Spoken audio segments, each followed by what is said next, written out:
77 ఏళ్లు గడుస్తున్నా బీసీలు రాజ్యాధికారానికి దూరంగా ఉండటం రాజ్యాంగ స్ఫూర్తికి విరుద్ధమని రాజ్యసభ సభ్యుడు ఆర్ కృష్ణయ్య అన్నారు. ఉమ్మడి రాష్ట్రం నుండి నేటి వరకు ఒక్కసారి కూడా బీసీ వర్గంలో సీఎం కాకపోవడం ఇందుకు నిదర్శనమన్నారు. కులగణన స్థానిక సంస్థల ఎన్నికల్లో 42% రిజర్వేషన్లు అనే అంశాలపై హైదరాబాద్ బషీర్బాగ్ ప్రెస్ క్లబ్లో జరిగిన అఖిలపక్ష పార్టీల సమావేశంలో పాల్గొన్న ఆయన ఈ వ్యాఖ్యలు చేశారు. సమావేశానికి మల్కాజ్గిరి ఎంపీ ఈటెల రాజేందర్, కాంగ్రెస్ సీనియర్ నేత వి హనుమంతరావు హాజరయ్యారు. 3 నెలల్లోగా కులగణన చేపట్టి బీసీల లెక్కలు తీయాలని హైకోర్టు ఆదేశాలు ఇవ్వడాన్ని ఆయన స్వాగతించారు.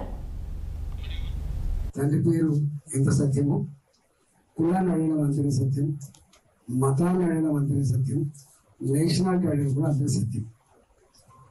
మన పేరు తర్వాత తండ్రి పేరు ఎంత సత్యమో ఈ 3 పేర్లు అడగడం కూడా అంత సత్యం. వీళ్ళ సిగ్గుపడేది కూడా ఏం లేదు.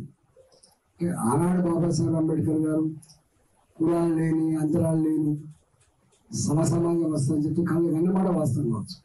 ఇక్కడ సకల సమస్యలకు ఆనాటి సమాజమే కారణం అని చెప్పి భావించి ఉండొచ్చు. పవన్ గారు కళ్ళగన్నారు.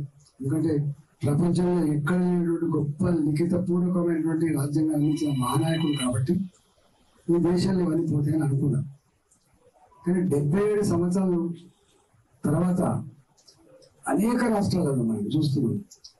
అనేక కులాలు మమ్మల్ని బీసీలో కలపండి, మమ్మల్ని ఎస్టీలుగా గుర్తించండి, మమ్మల్ని ఎస్సీగా గుర్తించమని చెప్పి మేము ఎస్సీలో అభివృద్ధి చెందిన మమ్మల్ని మేము ఓపెన్లకు వస్తాం, మేము బీసీలో అభివృద్ధి చెందిన ఓపెన్లకు వస్తాం అంటే కూడా కులాలు కనుమరు.